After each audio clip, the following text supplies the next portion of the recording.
નમસ્તે વિદ્યાર્થી મિત્રો, વિષય આસપાસ પ્રકરણ 5 બીજ બીજ બીજ. મિત્રો, આ પ્રકરણના આપણે 5 વિડીયો જોયા છે, જેમાં 5મા વિડીયોમાં આપણે સમજ્યા હતા ભમટા બીજ વિશે. ભમટા બીજ વિશેનો જે મુદ્દો હતો તેમના પર વાત કરી હતી. તો કેટલાક છોડના બીજ ઘણા જ હલકા અને તાંતરાવાળા હોય છે. તે જે બીજ જે છે એ કેવી રીતના ફેલાવો કરે છે એક જગ્યાએથી બીજી જગ્યાએ. જે વનસ્પતિ તો જે તે જગ્યાએ સ્થિર ઊભી ત્યાં જ હોય છે, તો તેના બીજ બીજે કઈ રીતે જાય છે, કેવી રીતના પહોંચી જાય છે, તો તેમના વિશે વાત કરી હતી. તો કે હલકા બીજ હોય છે તે ઝડપી પવન કે વાવાઝોડાથી હવામાં ઉડે છે અને દૂર દૂર સુધી ફેલાય છે. તો બીજને ફેલાવવામાં હવા મદદ કરે છે, તેમના વિશે આપણે સમજ્યા હતા. ત્યારબાદ ઘણા પક્ષીઓ દ્વારા પણ તેઓ જે બીજ ખાતા હોય છે, તો એક જગ્યાએથી બીજી જગ્યાએ બીજ લઈને તેઓ ખાતા હોય છે. તો તે પ્રાણી પક્ષી દ્વારા પણ બીજનો ફેલાવો થાય છે. ત્યારબાદ આપણે જે કાંટાવાળી વનસ્પતિ વિશે વાત કરી હતી. તો તેમાં જે બીજ હોય છે તે કપડા ઉપર ચોંટી જતા હોય છે. તો તેમાંથી જે વેલ્કો પટ્ટી બનાવવામાં આવી, તેમના વિશે આપણે તે મુદ્દો સમજ્યા હતા. બરાબર. તો હવે આપણે આગળનો મુદ્દો જોઈશું. વિચારો, જો બીજ ફેલાય નહીં અને એકની એક જગ્યાએ પડી રહે તો શું થાય? મિત્રો, આ પ્રશ્નની પર આપણે વિડીયો 5ના ભાગમાં ચર્ચા કરી હતી કે જો વિચારો બીજ ફેલાય નહીં અને એકની એક જગ્યાએ પડી રહે, તો બીજ ફેલાય નહીં ને એકની એક જગ્યાએ જો પડી રહે તો એક જ ઝાડના બધા જ બીજ તેની નીચે જ પડી રહે. બરાબર ને? જો તેનો ફેલાવો કોઈ પ્રાણી પક્ષી દ્વારા ના થાય અથવા તો હવાથી ઉડીને તો એકથી બીજી જગ્યાએ ના પહોંચે, તો જે એ ઝાડ કે જે વનસ્પતિ જે જગ્યાએ છે તે જ જગ્યાએ તેના બીજા બીજ અંકુરિત થઈને ત્યાં જ તે વનસ્પતિ ઉગે. બરાબર.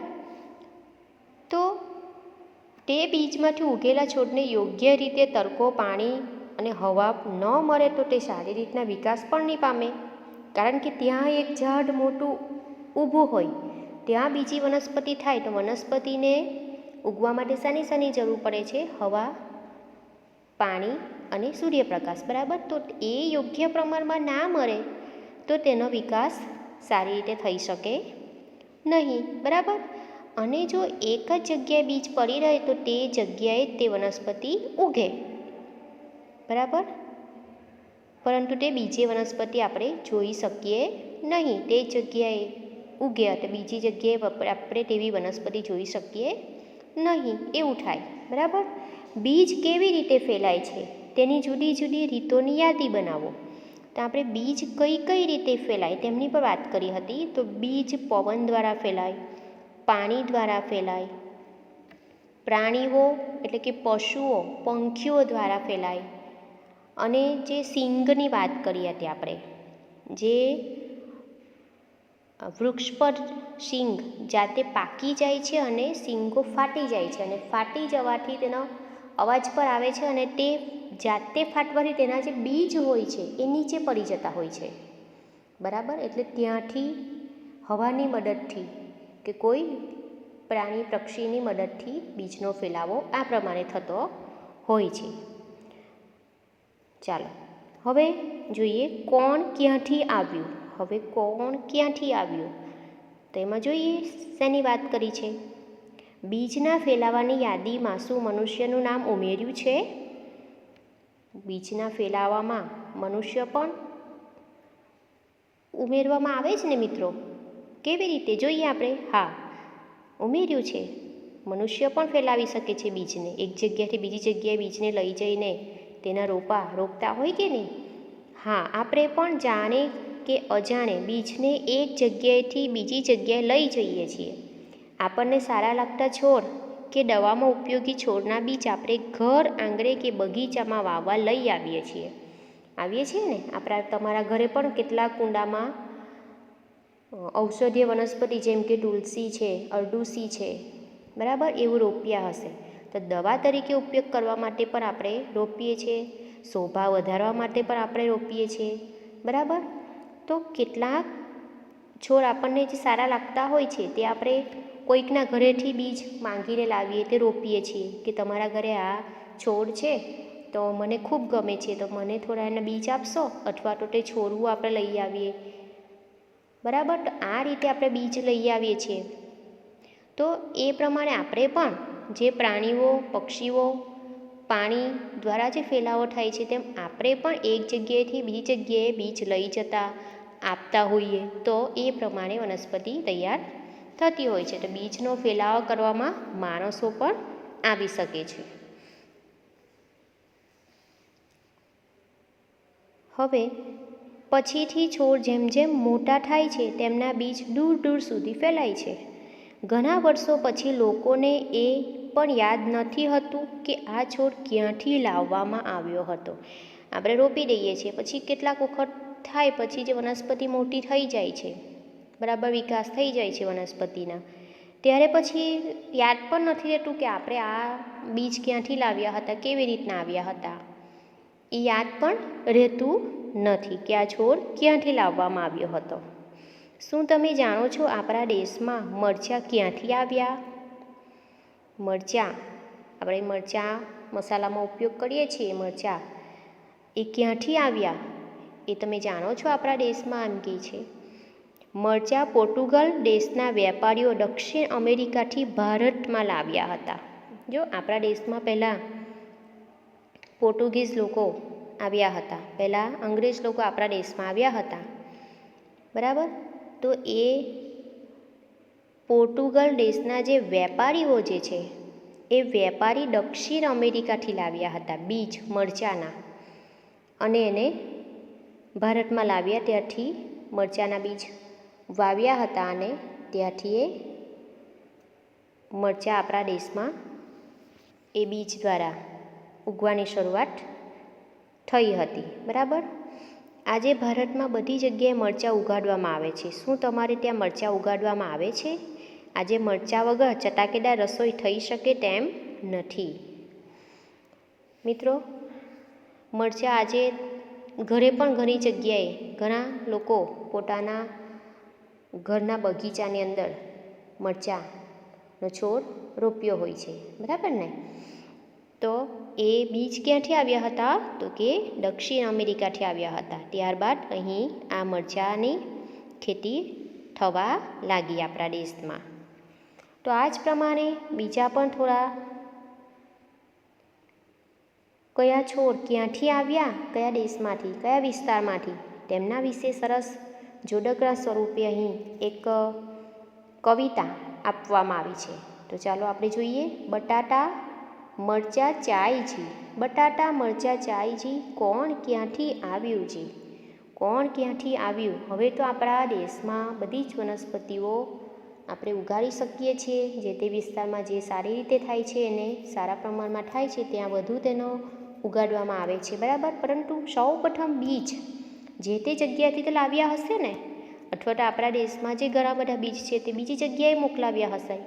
એ પ્રમાણે ખેતી થઈ છે. તો એ બીજ બધા ક્યાંથી આવ્યા છે? શરૂઆતમાં જ્યારે ન હતા ત્યારે એ બીજ ક્યાંથી લાવ્યા છે તે વિશે અહીં એક કવિતા છે. સાત સમુંદર પારથી, દુનિયાના બજારથી, વ્યાપારથી, ઉપહારથી, જંગ લડાઈ મારથી, દરેક રસ્તેથી આવ્યા જી, બટાટા મરચાં ચાયજી. બધે જગ્યાએથી દુનિયાના બજારના જે સાત સમુંદર પારથી પણ ઘણા બીજ આપણે ત્યાં આવ્યા છે એવું કહે છે. દક્ષિણ અમેરિકાની મરચાં રાણી, આપણે જોયું ને મરચાં ક્યાંથી આવ્યા પહેલાં? તો દક્ષિણ અમેરિકાથી પોર્ટુગીઝ લોકો લાવ્યા હતા, વેપારીઓ. મસાલાના છે પતરાણી, મગફળી બટાકા ગવાર, ધૂમ મચાવે પારાવાર, સાથે આવ્યા ટામેટાજી, બટાટા મરચાં ચાયજી. ભીંડા છે આફ્રિકાના, ભીંડા ક્યાંના છે? ભીંડા ક્યાંથી આવ્યા? ભીંડાના બીજ. સૌપ્રથમ ભીંડાના બીજ આફ્રિકાથી આવ્યા. કાળી કાળી કોફી પણ નકશામાં યુરોપ ક્યાં છે? ત્યાંથી આવ્યા કોબીજ વટાણા. કોબીજ વટાણા ક્યાંથી આવ્યા છે? તો કે યુરોપ દેશમાંથી આવ્યા છે. ચા છે અસમની બાઈજી. બટાટા મરચાં ચાયજી. અસમની ચાય. અસમ એ આપણા દેશનું એક રાજ્ય છે, જેમાંથી અસમની ચા એ પ્રખ્યાત છે. અસમમાં ચાની ખેતી ખૂબ જ પ્રમાણમાં કરવામાં આવે છે. તો એ ચા ક્યાંથી આવે છે? તો અસમથી આવે છે. ચાલ્યું ચીનથી સોયાબીન, પહોંચી અમેરિકા વગાડે ઢોલ. ચીનથી સોયાબીન ક્યાં જાય છે? અમેરિકા. ધામધૂમથી આવ્યું દેશ, એમાં છે ગુણ કંઈક વિશેષ. ત્યાંથી ક્યાં આવ્યું? આપણા દેશમાં, અને એના ગુણ કંઈક વિશેષ છે. સોયાબીનમાં ખૂબ જ પોષક તત્વો રહેલા છે એવું કહે છે, બરાબર? અને છે તો સોયાબીન એ આપણા દેશમાં કંઈક વિશેષ ગુણ ધરાવે છે, અને તે આપણા દેશમાં ત્યાં પછીથી આવ્યું છે. રોફ જમાવી આવીજી. બટાટા મરચાં ચાયજી. રીંગણ મૂળા વાલોર કારેલા. કેરી સંતરા બોર કેરા. પાલક પરવર ધાણા મેથી છે. ભાઈ બહેન બધાએ દેશી ભારતની પેદાશોજી. આ બધી ભારતમાં જ થતી પેદાશ છે. આજે રીંગણ મૂળા વાલોર કારેલા કેરી સંતરા એ ભારતમાં જ થતા પહેલેથી શાકભાજી ફળો છે, જે અન્ય દેશોમાં પણ તેના બીજ મોકલાવીને તેની ખેતી કરી શકાય છે, બરાબર? તો એ ભારતની પેદાશોજી. કોણ ક્યાંથી આવ્યું જી? બટાટા ચા મરચાં ચાયજી. તો આ પ્રમાણે જે તે દેશમાંથી જે તે બીજ આવ્યા તેની વાત થઈ છે. તો આ પ્રમાણે બીજનો જે ફેલાવો છે એ ક્યાંથી માણસ દ્વારા, પશુ પંખી દ્વારા, પાણી દ્વારા વગેરે દ્વારા ફેલાવો થતો રહ્યો છે.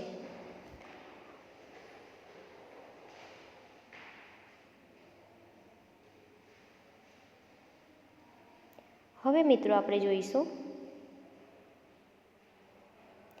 ખબર પડીને કોણ ક્યાંથી આવ્યું. જો આ બધા બીજ આપણે ત્યાં ન આવ્યા હોત તો કેવી પરિસ્થિતિ થાત? દુનિયાના નકશામાં આ દેશોને શોધવાના પ્રયત્ન કરો. આપણે જે વાતો કરી છે, દક્ષિણ અમેરિકા, આફ્રિકા, અમેરિકા, ચીન વગેરે જે દેશોની વાત કરી છે, એ તમારે નકશામાં જોવાનું કે ક્યાંથી, અને આપણો ભારત દેશ ક્યાં છે નકશામાં, અને તે દેશ આપણા ભારતથી કેટલે દૂર, કેટલો અંતરે છે, એ તમે નકશાની અંદર જોઈ શકો છો, બરાબર? તો કોણ ક્યાંથી આવ્યું એ બીજ એ આપણને ખબર પડે, બરાબર ને? જો આ બધા બીજ ના આવ્યા હોતે, મરચાં ના આવ્યા હતે, તો મરચાં તો કેટલા આપણને મસાલામાં મરચાં, તીખાશ માટે તો મરચાં જ જોઈએ, મરચાં જોઈએ ને. ચાલો, ત્યારબાદ આપણે શું શીખ્યા? રીનાએ અંકુરિત બીજનું ચિત્ર બનાવ્યું છે. બીજને અંકુરિત થવા માટે કઈ કઈ વસ્તુની જરૂર પડતી હશે તે તમારા શબ્દમાં લખો. જો બીજને જરૂરી વસ્તુઓ ન મળે તો બીજ કેવું લાગતું હશે તેનું ચિત્ર બનાવી બતાવો.